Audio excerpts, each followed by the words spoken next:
Welcome to Hack the Entrepreneur, the show which reveals the fears, habits, and inner battles behind big-name entrepreneurs and those on their way to joining them. Now here is your host, John Naster. Today's episode of Hack the Entrepreneur is brought to you by our friends at HostPupa. HostPupa's powerful web hosting solutions and cloud-based productivity tools are perfect for small business owners, digital entrepreneurs, and freelancers just like you. HostPupa is everything that you want in a server company. Fast, efficient, and above all, super easy to use. Go to hostpupa.com/hack today and use our exclusive promo code HACK to save 15% off their popular shared hosting packages. That's hostpupa.com/hack. Hey, this is Hack the Entrepreneur. Thank you so much for joining me today. I am your host, John Naster, but you can call me Johnny. My guest today is a business strategist, author, podcaster, and an entrepreneur. Almost 17 years ago, my guest left the recruitment industry to start her first business venture called mommyloves.com. From there, she spent over a decade publishing content, building an audience, and producing products. Most recently, she's the founder of beautytechtools.com, where she helps beauty professionals use technology, social media, and email marketing to gain more clients. Now, let's hack Mary Kathryn Johnson. One of the most expensive mistakes I made when I was starting my business online was taking for granted fast, secure, solid web hosting. Hosting is easy to take for granted until something goes wrong. And then you can be at the mercy of terrible customer support, unless you use HostPupa. HostPupa's complete turnkey solutions make it easy for small business owners, digital entrepreneurs, and freelancers to get a website up and running. And HostPupa is the best web host for small businesses with affordable pricing and an award-winning support team. A support team that's available via chat, phone, or email 24 hours a day, 7 days a week, 365 days a year. Plus, if you need extra help, they'll even give you a free, dedicated 30-minute one-on-one training session with one of their experts. No other web host does that. Plus, they'll even throw in a free domain name to get you started right now. If you're a small business owner, digital entrepreneur, or freelancer, visit hostpupa.com/hack to check out what our friends at HostPupa have to offer. And because, like you, they are friends of Hack the Entrepreneur, they are offering our listeners an exclusive 15% off new shared hosting accounts. Just enter our exclusive promo code HACK at the checkout for a 15% discount.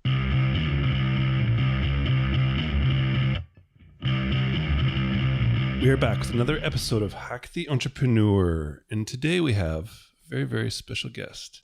Mary, welcome to the show. Oh, thank you, John. I'm really excited to be here. Oh, I'm excited to have you. And I believe this is going to be a lot of fun. So I hope so, yeah. I don't usually want to do very many things that aren't fun. Nice. All right, let's jump straight into this and see where it goes. Sounds good. Mary, as an entrepreneur, can you tell me, what is the one thing that you do that you feel has been the biggest contributor to your successes so far? Wow, you really only want me to stick to one. That means I have to really drill down to something that I think impacts what I consider success on a regular basis. And to me, that would be asking myself consistently, when I say consistently, maybe once a week at the least, the most, and then maybe once a month at the least. So somewhere in between those two, I ask myself consistently, what do I need to know and do to be successful right now? And what I do with that is basically then I look for what more information or because we're constantly growing. So what do I need to do next? What do I need to know next? Who do I need to talk to next? Who do I need to ask to be my mentor next? And learn whatever I need to learn to do whatever it is I want to do, and then go do the work. And then I come back and revisit that question and then do the same thing all over again, so that I follow those steps, those mechanics that I need to actually do in order to create the success that I'm looking for. And, examples, my first business, that's exactly what I did. I researched, it was a novelty maternity company. And it was the first in 2003. Yes, I'm dating myself. The first novelty maternity company online ever. And I had to learn everything. When I got the idea, and it had been germinating in my heart, in my mind for several years, I got the idea. I had to research, what do I need? Who do I need to talk to? Where am I going to get blank shirts at a reasonable price? Because these are maternity shirts. How do I print the designs? How do I put the designs on the shirts? How do I accept credit card process? I mean, I had to know all that information and ask people about that information. And then I had to go do it, do the things. And then as that grew, I had to keep asking those questions. How do I scale? Do I hire someone? Do I farm it out and contract out? I mean, you just have to keep asking those questions and then keep implementing what you learn. I love it. I love it. Is this like linear sort of in the fact that when you ask yourself next week or the week after, sometime in this month, what do you need to know or to do like right now, is when you do the next one next month, is it going to be related to this and sort of an extension of it? Or are there multiple sort of paths you're on at all times? Oh my goodness, you've uncovered. Because it sounded really organized and methodical for a second there. Right. Yeah, no, it does. It is. But when you first become an entrepreneur, John, I'm sure you know this. You first become an entrepreneur, you have to, there's a series of events that you go through. There's a mindset shift. You've heard that so many times, but it's really a growth. So the first time you become an entrepreneur, everyone is afraid. They just like, can I really do this? Is this really possible? Unless you come from a family of entrepreneurs, unless you're, Ivanka Trump, right? You just are looking at it. And from my perspective, no one else was really an entrepreneur like this. And so I was scared at first. I'm like, okay, I put all my energy toward this one thing. And so in that sense, yes, it was linear. Yes, it was methodical. But then once you learn that, once you uncover that ability, forget it. I'm not going to just stick with one thing. I don't have only one idea. 50 million ideas come in. And then you have the next difficulty, right? Which one do I pick next? And can I do this at the same time? And what do I need to do to scale that first one so I can really start following this one? I don't want to let that one go yet, but I really want to do this. So it's definitely in the beginning for me, it was totally linear because I was totally consumed by this first thing thinking, can I really do this? And to be honest, John, I had to kind of prove it to my husband because he was like, nah, this isn't going to work. This is just ridiculous. It's not going to happen. So it was like, yeah, watch me, buddy. And, I had to do that. And so then it was, oh, I can do this. Well, what else can I do? And started opening up other things. And some things worked, obviously, like life, and some things didn't. And so now, if you want to fast forward to now, 13 years later, because that was 2003, so now we're in 2016, I have 3 businesses that I basically manage that way. So I've had to segment my days. I can't work on all 3 of them in one day. Typically for me, I just can't. I will be scattered because I go down all kinds of rabbit holes, right? If I'm going to learn, and if I'm going to learn 3 things, let's say on that question, I wouldn't get anything done. So I definitely segment my days. One day, because I'm a podcaster as well. So one day I'll podcast. I'll do podcast interviews, and then I'll send my stuff to my editor to finish the rest. And so that's my podcasting day. I'll have another day where I'm writing blog posts or I'm writing articles. Another day that I'm batching out my Buffer account, my social media, or my Hootsuite. And sometimes they overlap. Obviously, like life, there is absolutely no way I could stick with one schedule every week. I don't work that way. I need variety. So you're talking to a woman who changes the way she brushes her teeth like once every 6 months. It's just, habits are difficult for me to keep. In other words, I don't want to do the exact same thing. I can't eat the exact same thing every day or for very long. I don't do the same exercises the exact same way every single day for very long. So I have to switch it up. But that's my schedule. I follow it unless something else happens. I get off of it and then I get right back on it. I've done it enough so that I know how to get myself back on track. If for some reason I'm in a launch or, when the kids were younger, if they got sick or if I got sick or we take a vacation, a trip, then you have to get yourself back on track. Yeah, fair enough. And so this idea of really needing variety, changing the way you brush your teeth every 6 months, and then obviously being at this now 13 years online, would you consider yourself like 100% unemployable at this point? Absolutely. I really, because even my husband has said that a couple of times. So when we went through 2008, and of course, Mommy Loves is a retail business. So what do you think happened to it? Drop by half, drop by half, drop by half. I just watched it. I just saw it dying, and no amount of oxygen I could give it changed anything. So of course, my husband's like, why don't you just go get a job? And I just looked and said, there's no way. There's just no way. I'm sorry. I will do what, I mean, if we have to sell our house and we have nowhere to live, then yeah, I'll do whatever I have to do to make money. But no, I can't. We'll tighten our belts a little more before I go get a job somewhere. I just can't do it. That is so, I think, what is absolutely necessary though.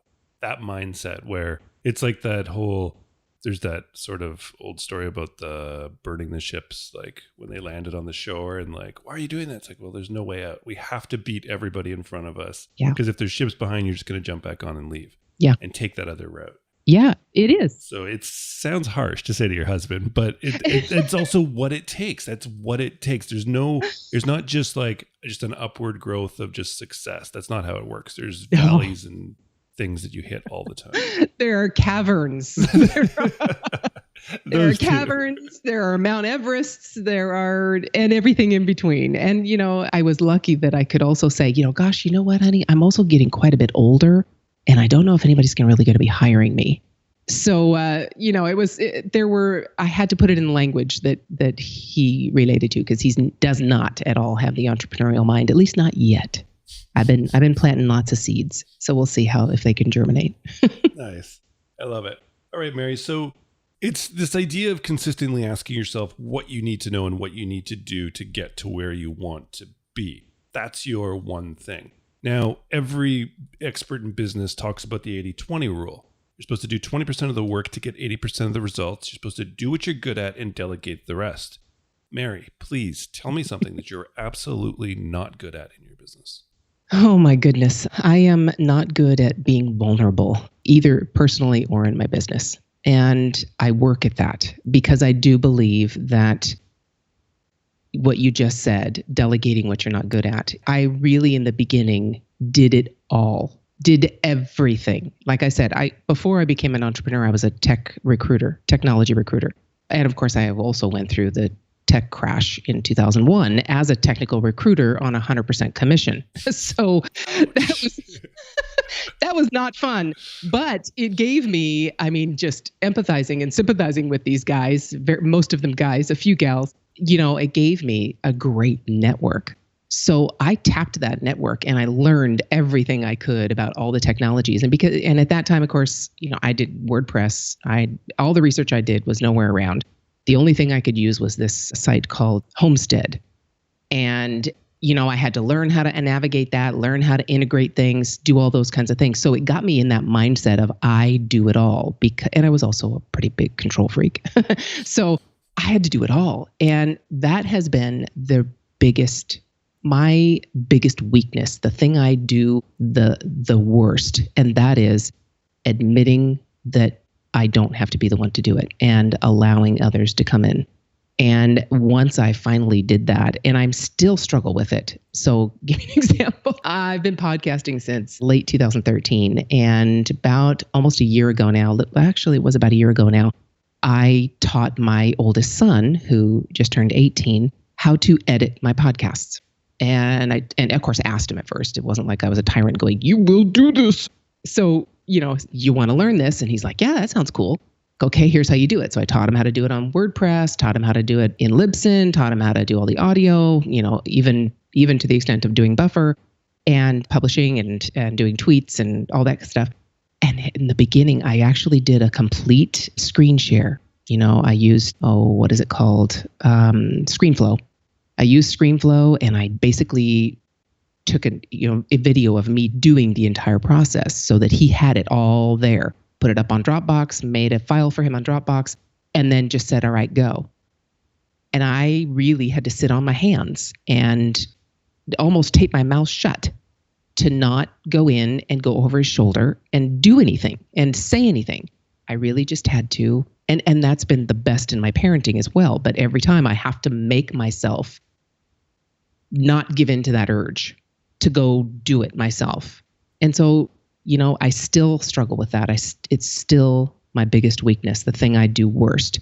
And that is delegating, letting someone else take any part of anything I care about. Wow. So it sounds like you don't, but do you create like SOPs, like standard operating procedures, written docs? Yes, that, and in that way, that's how I do it. I mean, Right. Obviously I'm a podcaster, so I love the sound of my own voice now. I really didn't before, but I do now. And the video. So I just turn on ScreenFlow and I go through whatever process. And then if it changes, I go through and edit that video and go through that process. In other words, the podcasting changed a bit. The things that I was doing and the way the tags that I was using and things like that, it changed. I'm on about 140 episodes so far because I only do once a week. And you're just getting started. I know, nothing like you. So, it changed after the first 100. I changed it a little bit. So I had to go back and redo that. And the same thing with any of the blog posts or anything I'll do with an assistant. I put it up on Dropbox in a video and say, this is how you do it. Nice. Yeah, I mean, there are no questions. Exactly. And they're typically, I think when an SOP is created or with the right philosophy behind it, it's that it's a living and breathing working document. Always. Right. There's always, especially when you bring new people in, like your son might find a quicker way to do some part of Libsyn that still works just as well, if not better. And that's kind of, I think, right. To me, that's the hardest part, is thinking that, well, maybe this person actually is better at it than I am, and they'll make the process better. There's my vulnerability right there. You hit it right on the head. That's exactly it. And it comes from a place, it really comes from a place of fear. It really, really does. And that fear usually makes you act, or at least it makes me act in a way that I have to control things. And then that comes across as, arrogant or mean or something like that. And I just have to stop myself when I start going down that road and go, chill, Mary. You know what? The world continues to turn no matter what. Nobody's going to die if he doesn't do this way. So chill. But I continually have to remind myself of that. And now I don't do anything. That's all just in my own head. I get to have a wonderful conversation with myself and go even more crazy, but it's actually less crazy because I'm not verbalizing it first. I'm actually stopping myself before I actually go and act. Right. Exactly. So I'm hoping that's less crazy instead of more. That's cool. So it's cool. It's like, it's your weakness, the vulnerability, and this delegation process, but you are like 100% self-aware of it and forcing yourself to get better at it. It's the only way you change and grow. Exactly. All right. So let's move, Caitlin, if we can or Mary, sorry, if we can, to projects. You just launched beautytechtools.com. Yes. Which is a new project. So I leave it up to the guest to choose the project they want to talk about. But I want to talk about this because this is cool. So this has probably changed over time, but right now, sort of, what is like the process? And is it this written process you have, or is it just an internal gut process? But how do you decide that an idea like Beauty Tech Tools is a project that is now worth your time, energy, and resources? Very good question. Through a lot of trial and error in trying projects that didn't go anywhere, the first thing I have to do is follow my gut. That's still the number one process. If it's not something I'm interested in, if I'm not something that my gut is telling me, my instincts are telling me, sounds really cool, I won't go any further. We get presented with things all the time. All you have to do is open up Facebook and there's a new opportunity, there's a new training, there's a new whatever. So I really have to say, all right, does this sound really cool to me? Could I spend time in this? Could I really be energized by this? Fulfilled, challenged, all those words. And as long as that first thing is met, then I go to the next thing, which is it viable? And there are lots of tools to figure that out. And so the first is, to answer your question, yeah, it's a gut response. It's an instinct. The second one is more process. So I'll go and use, Pat Flynn's Will It Fly, or I'll go to the Ask formula for Ryan Levesque, or, some of the tools, lots of the tools that we have out there available now. And just do searches, look on trademark search for what I'm thinking of doing and what the words might be and the URL might be, and see if anybody's doing it. So a lot of those kinds of things, Amazon, the whole bit, go search. But what really made this one stand out over any others that I was thinking of at the time is because my clients were asking me for this. Because some of my clients were in this industry, and I was helping them create online courses or training programs, just getting onto the internet with their businesses and taking it to the next level. And one referred me to another. So I was, by this time getting 4 or 5 clients in the beauty industry. And they all were saying, you have no idea. This does not exist in our industry. We don't even use any online tools. Most of the people in the beauty industry, salons, they might have a website, but they don't do anything with it. And most of the independent beauticians or beauty pros, hairstylists, estheticians, makeup artists, even some of the spas, they don't even have a website. They don't do anything on social media except, and this is of course generalizations, but they don't do social media except to complain about other beauty pros. They don't use it to further their business. So I did investigations on that, talked to a few others, did, a little bit of sampling and people that were on their lists, let's say. I had them do some ask type surveys for me. And it was true. They didn't even know, had no clue how to do it. They were maybe on Instagram, but they were just posting personal pictures of themselves. They weren't really doing anything business related. So it was like, all right, these two things are just saying, duh. Yeah, this is something you have to do. You already have experience in it. You already have a network of people that have amazing, huge lists in it. So why would you not? And there you go. And then, of course, that brought up all kinds of other hurdles. Is the price point that I might offer something right? Do they make enough money to be able to afford what I may be able to give them? And of course, then I got into the whole 3-tiered process, do it yourself, done with you, done for you kind of idea. And, we're just going from there. I love it. And so the part that was interesting to me before I heard this story now was that it was in a completely different market than you're in. Right. But now hearing the story, it makes perfect sense. You still, entrepreneurial Mary, you heard an opportunity enough times and you're just like, wait a minute, got to capitalize on this. Yeah. Well, and I asked myself, what do I need to know? And obviously I've been educated in beauty professional techniques more than I ever wanted to be. I now know what a Brazilian is, and I did not know what that was before. So it was like, okay, that's enough. That I don't need to watch your video that you're shooting for it. Thank you very much in order to see and help you make it, a success. All right, that's fine. Let's just talk about the technology beyond that. You've got a videographer watching you on that one. You don't need to show it to me. So yeah, I know a lot now that I didn't know before. And that's typically when I hit myself over the head. It's when people say, wow, you know a lot about that. I get hit over the head like, oh, yeah, I guess I do. And go, okay, well, what am I going to do with that knowledge? Again, that's the next question. All right, I know a lot. What am I going to do with it? And Beauty Tech Tools is born. Nice. I love it. And I wish you the best of luck with it. But I'm sure whatever it goes to, you're going to just tweak, iterate, learn the things you need to learn to make it a success if it's not initially a success. And move on if it isn't. Yep. Exactly. I mean, I typically find, most things, as they say, sort of like it's first contact. Most things don't survive first contact with a customer or the marketplace. It has to be tweaked, either repositioned or something has to happen to make it a success. I don't think anything I've done, except Mommy Loves, because that's a straight up retail, right? I'm offering a product. I tweaked the product a bit, changed a few things like that, but the experience itself was the same. It's a retail product. Here is what you get. Here's what you are here for. Here is what you buy, and then you get it, and you feel wonderful about it, and it's packaged all beautifully, and you feel good, and all that stuff. The customer service part and the customer connection part of Mommy Loves was pretty much the same from start to finish. I might have redesigned and changed this or added that, but from the beginning, you got the same experience.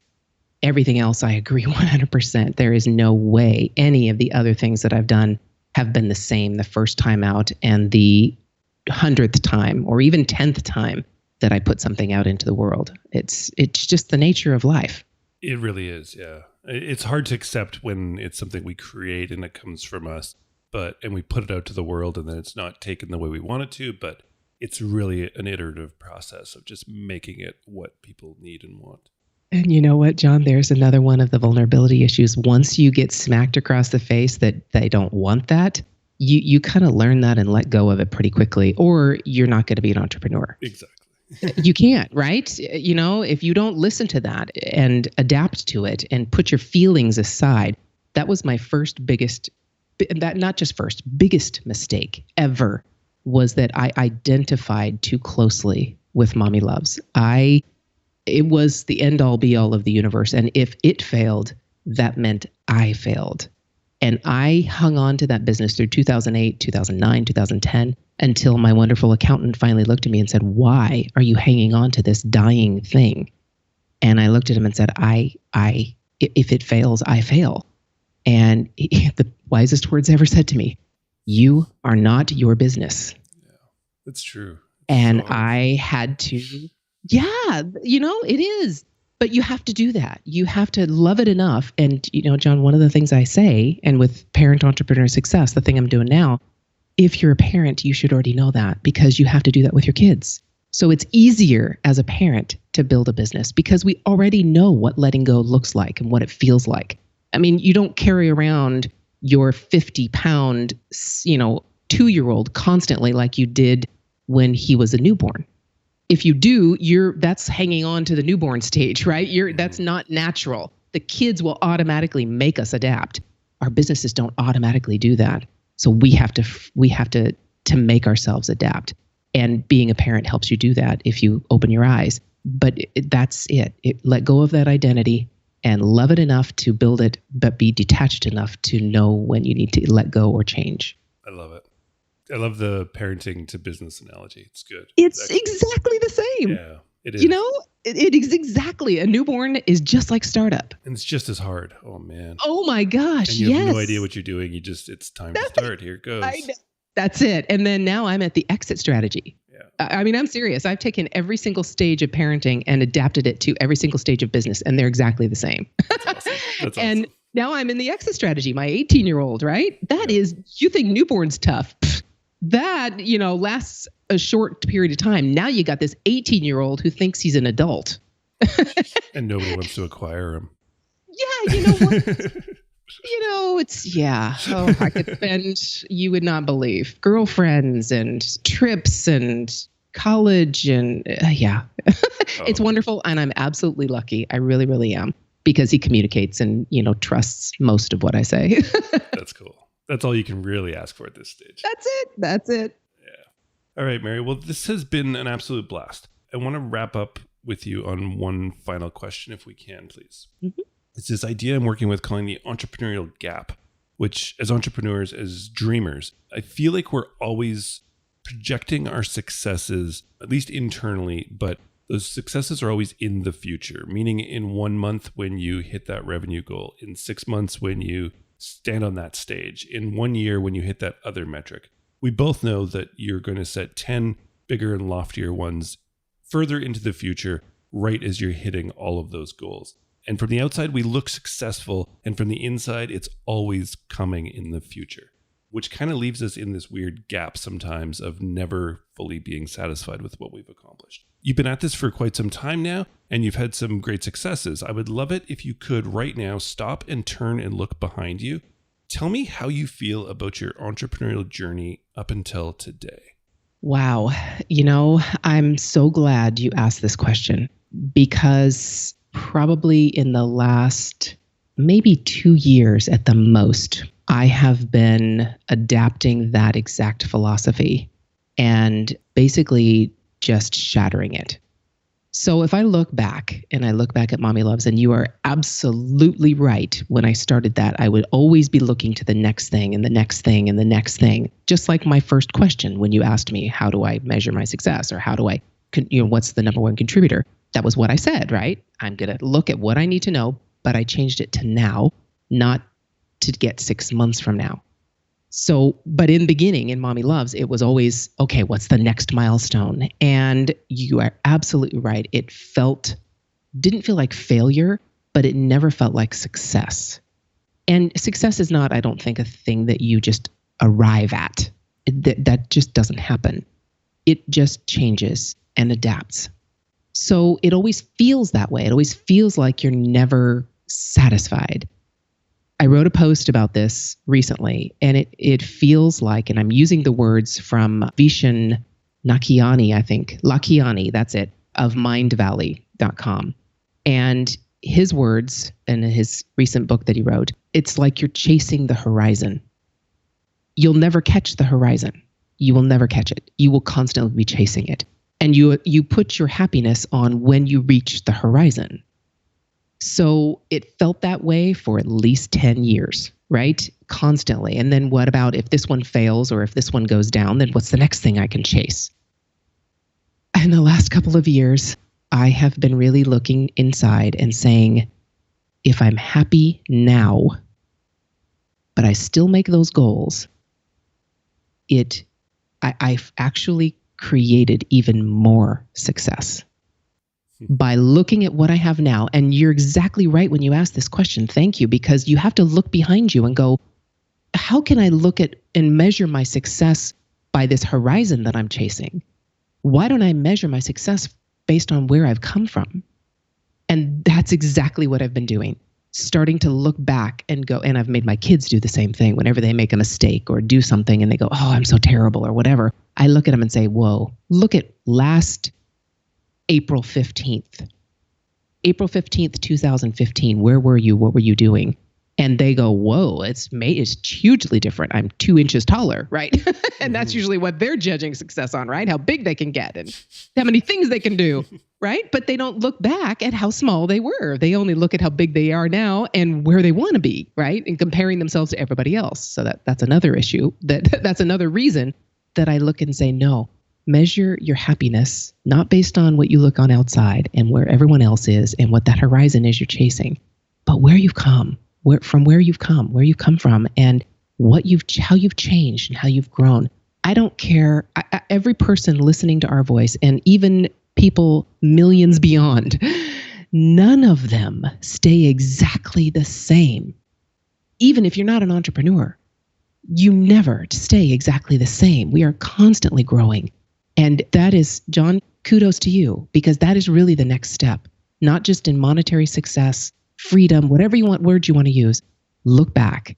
And I will tell you right now, from 2003 to now, I feel like Warren Buffett. Absolutely. That's awesome. I really, I feel like I have grown from what I started. And, we didn't talk about stories and all that stuff, but I became an entrepreneur because I fell and broke both my legs when I was 8 months pregnant. And I looked at that and went, I gotta go through labor and delivery. And I had a 3-year-old at the time, and I have to go through caring for my 3-year-old and my home and myself with a cast up to the knee on both legs. And I have to have a bedside commode next to me because I can't get to the bathroom fast enough, right? Yeah. So how in the heck am I going to do this? And because I went through that situation, that's what gave me the confidence to actually start a business. And 18 months later, I started Mommy Loves. But that's it. I look back and go, hell, at least I don't have casts on my legs.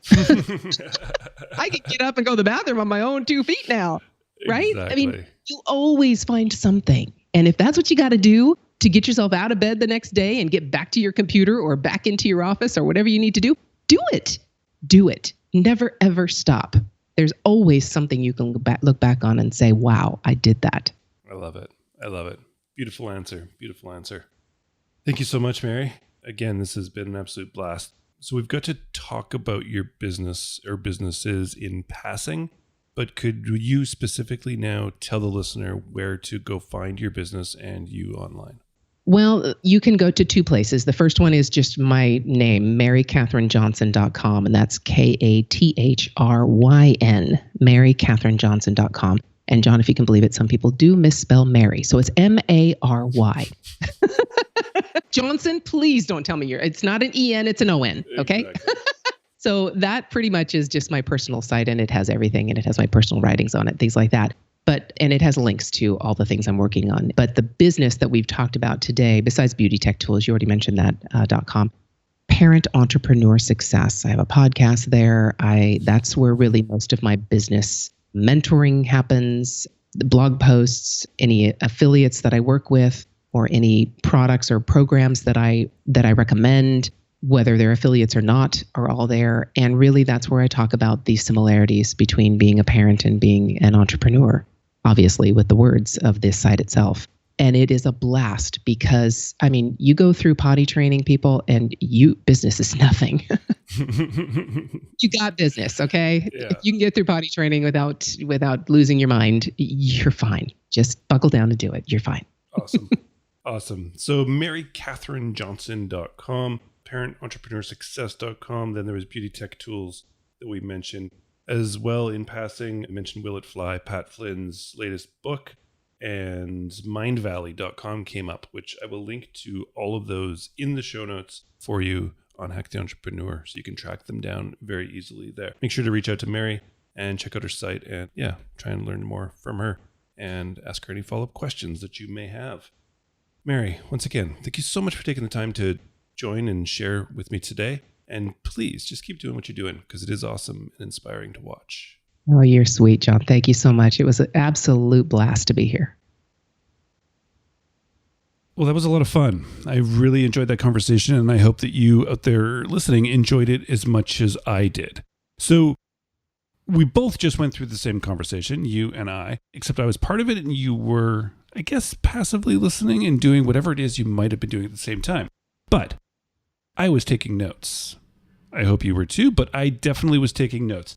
And I have these 1, 2, 3, 4, 5, 6 spots marked down that I need to go back and listen to really hear what Mary said. So I went back through the 6 spots, and then I went back again, then I went back again.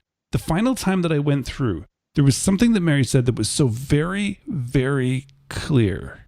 There was that one thing that Mary said. Did you get it? Did you hear it? Let's do it. Let's find the hack. It was the end all be all of the universe. And if it failed, that meant I failed. And I hung on to that business through 2008, 2009, 2010, until my wonderful accountant finally looked at me and said, "Why are you hanging on to this dying thing?" And I looked at him and said, if it fails, I fail. And the wisest words ever said to me, "You are not your business."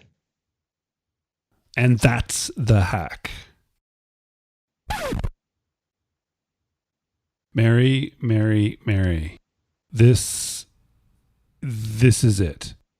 We've had this discussion before with the idea of failure. And failure only exists when you quit.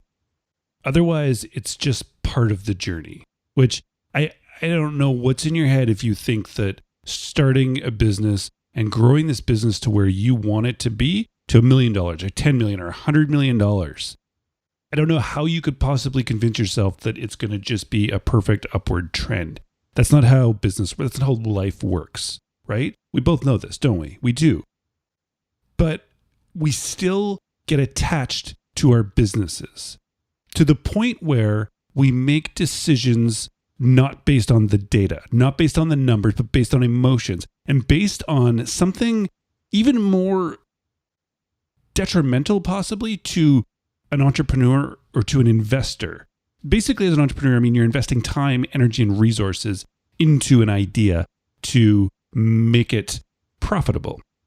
But it's this idea of sunk costs, right? Because you spent 6 months or a year or 5 years or 10 years on this business and it was really good possibly at one point, or you believe that it can be really good, you take this and you don't want to give it up. So you want to throw more good money at bad money or more good time at bad time, when really you have to take it as a sunk cost. That time, that money, that energy, that passion, that part of you is gone. It's time to move on and move past it because it's not you. You are not your business. You are not your ideas, And if they succeed or if they fail, it doesn't change who you are. This almost seems like maybe I'm taking this too far, but it's not. This is absolutely it. You are not your business. If you're looking back and you've had failures of businesses in the past, we all have, that's not you as a failure. Maybe a failure of execution, maybe a failure of positioning, maybe a failure of product, maybe a failure of team building, but it's not a failure of you. You are not a failure moving forward. You only become that failure if that's where you stop trying to build things. Remember, you are not your business. It will not be the end-all, be-all of the universe, as Mary said, if your business fails. Scrap it. Get rid of it. It's a sunk cost. Move on to bigger, better things. Mary, thank you so much. Whew, well, that was a lot of fun. HackTheEntrepreneur.com is the site. Head on over there. Get onto the email list. It's the place to be. It's the place to be. I think you'll dig it. All right, so yeah, it's been fun. It's been fun. I'm set up in the new office in Toronto, digging it. Yep, meetup coming, very casual meetup, but still a meetup coming in November. So drop me a line, email, Twitter, whatever you want. Tell me if you're into it. But I'll be announcing it on the newsletter when the time comes. So yeah, make sure on that newsletter and yeah, check it out. If you have a chance, also, while you're at it and you're just hanging around here, iTunes, hacktheentrepreneur.com/iTunes. You can leave a rating and a review. It helps a ton. Or if you're on Android, Google Play also could use them over there. Just search Hack the Entrepreneur on Google Play or iTunes and then leave your scathing or raving or brilliant reviews and ratings. I would appreciate it very much. All right, it's been fun. Thank you so much for your time. Thank you for stopping by. And please, until next time, keep hacking the entrepreneur.